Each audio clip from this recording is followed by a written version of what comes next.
ఆ రోజు మన కార్యకర్తలు నాయకుల పైన నా పైన 140 కేసులు పెట్టినారు. మనకు న్యాయస్థానాల్లో న్యాయం జరిగింది, దేవుడు అనేవాడు ఉన్నాడు. ఈ రోజు మనం అనుకుంటే ఒక నిమిషం కూడా ఉండలేదు వైసీపీ వాళ్ళు గ్రామాల్లో కానీ ఎక్కడ కానీ ప్రజాబలంతో మనం గెలవాలి తప్ప తప్పుడు కేసులు పెట్టి రాళ్ళలాగా ప్రజలు ఒప్పుకోరు. తప్పు చేసి ఏ గ్రామంలో తప్పు చేసినా దౌర్జన్యం చేసినా వైసీపీ వాళ్ళు వదిలే ప్రశ్నే లేదు. భూ ఆక్రమణలు ఏదైతే జరిగినాయో అదంతా రిపోర్ట్ ఉంది. టైం వచ్చినప్పుడు అన్ని బయట వస్తాయి. రేపు ఎవరు రాజకీయాలు చేస్తారో చూస్తాము. అప్పుడే రిపోర్ట్ ఇంకా ఉండేది అనుకో. కాబట్టి భూ ఆక్రమణ ఏమేమి జరిగిందో పీలేరులో అంతా రిపోర్ట్ అంతా ఉంది. అది ఎట్లా ముందుకు పోవాలని ఆలోచిస్తున్నాం అందరూ నాయకులు కానీ మేము కానీ. టైం వచ్చినప్పుడు అది కూడా జవాబు వస్తుంది ఖచ్చితంగా. సో మనము ఎప్పుడు కానీ ఒక 5 ఏళ్ళు 10 ఏళ్ళు రాజకీయాలు ఉండేందుకు ఇట్లా ముందు తప్పుడు కేసులు పెట్టాలని ఆలోచన వస్తుంది అప్పుడు వైసీపీ నాయకులకు. నాకు అర్థం కాదు. ఒక చిన్న ఎగ్జాంపుల్ చెప్తా. కేవీపీలో గ్రామంలో ఏదో కొట్లాడుకున్నారు. మన నాయకులు ఏదో కేసు పెట్టారు. నాకు కూడా తెలియదు వాస్తవంగా. అంటే జనైన్ కేసే, అదే ఫాల్స్ కేసు కాదు. ఎవరైతే వైసీపీ నాయకుల పైన కేసు పెట్టారో నా దగ్గరికి వచ్చినారు ఇంటికి కలిగిరికి వచ్చి మీరు 3 ఎలక్షన్లు నా చేయింది, నేను ముందు 13 ఎలక్షన్ మీకే చేశాను చెప్తా ఉంటారు వాళ్ళంతా వచ్చి. నాయనకు చేసినారు, మా అన్నకు చేసినారు, ఇప్పుడు 2-3 ఎలక్షన్లు చేయలేదన్నా, ఏదో పొరపాటు అయిపోయిందని చెప్తా ఉన్నారు. చెప్తా ప్రజలు ఎట్లయిపోయారో చూడండి. మనం ఏమంటే 15 ఎలక్షన్లు నిలబడినాం నాయన కాలం నుంచి. నాయన 6 సూళ్ళు నిలబడినాడు, జగన్ కుమార్ 5 సూళ్ళు నిలబడినాడు, మా అమ్మ 1 సూళ్ళు నిలబడింది, నేను 3 సూళ్ళు నిలబడినా. ఏదో సందర్భంలో మనం చేసింటారు. 1 ఎలక్షన్ చేసేవాడు ఉంటాడు, 5 ఎలక్షన్లు చేసేవాడు ఉంటారు, 10 ఎలక్షన్లు చేసేవాడు ఉంటారు. మీరంతా కొంతమంది 15 ఎలక్షన్లు చేసేవాడు ఉంటారు. ఆ విధంగా కొంచెం ఇబ్బంది వస్తా ఉంది. ఎవరికన్నా చెడ్డ చేయాలంటే ఫ్యామిలీతో ఇంటికి వచ్చేస్తాం అదంతా. కాబట్టి అంతే తప్ప మనమే మెత్తగా వైఖరి లేదు. నేను చాలా గట్టికుంటే కొన్ని విషయాలు మీకు తెలియదేమో. నేను ఎవరికి భయపడి రాజకీయాలు చేయలేదు. ఆ రోజు వైసీపీ నాయకులకే భయపడలాము. ఆ రోజు జగన్మోహన్ రెడ్డికి ఇక్కడ ఉండే లోకల్గా ఎంపీకి ఎమ్మెల్యేకే భయపడలాము. ఎన్ని తప్పుడు కేసులు పెట్టుకుంటే పెట్టుకోమని చెప్పినాం. నేను కాదు, మీరు కూడా భయపడలా.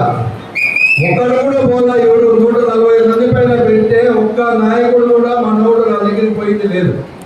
నాకు ఏమనుకున్నారంటే కేసు పెడితే అందరూ వచ్చేస్తారు అనుకున్నారు.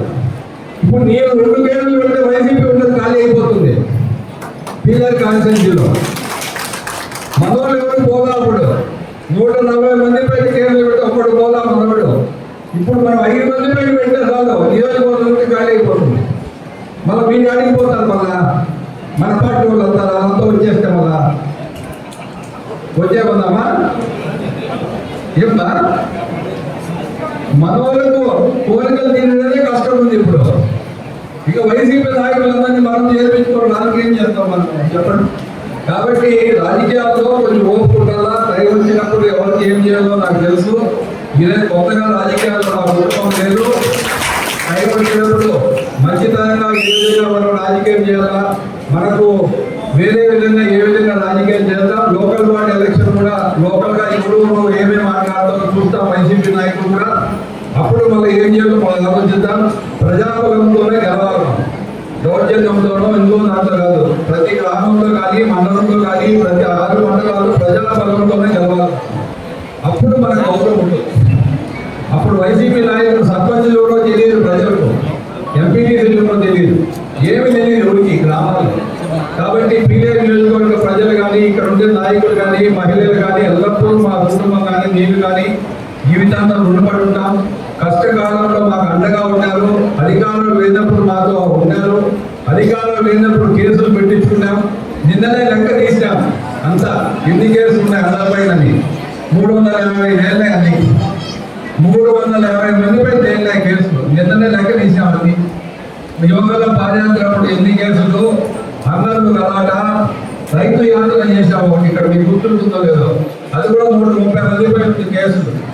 అవన్నీ కూడా విజయవాడకు నేర్పుకున్నాడు. 1 వీక్లో పోయి ఏం చేయాలి కేసులు అన్నీ కూడా కేసులు మన కార్యకర్తల పైన మా పైన ఏదైతే ఉన్నాయో ఏ విధంగా మనం క్లోజ్ చేసుకోవాలని అది కూడా ప్రయత్నం చేస్తున్నాం. కేసులు భయపడ్డాము. ఇప్పుడు 350 మంది పైన ఉన్నాయి మన పైన కేసులు. మన నియోజకవర్గం 6 మండలాల్లో కాబట్టి 350 మందిలో ఒకటి పోయినారు ఎవరన్నా చెప్పండి. వాళ్ళపైన 5 మంది పేరు పెట్టారు. 6 మండలాలు ఖాళీ కొంచెం నగిపోలు ఉంటారు అందరూ వచ్చి చెప్తున్నా. మన నాయకుల సంగతి రాజు సంగతి చెప్తున్నాను. కాబట్టి పీలేరు నియోజకవర్గంలో 6 మండలాల నాయకులు అందరికీ జీవితంలో మా కుటుంబం కానీ మా నాయకుల నుంచి మా అన్న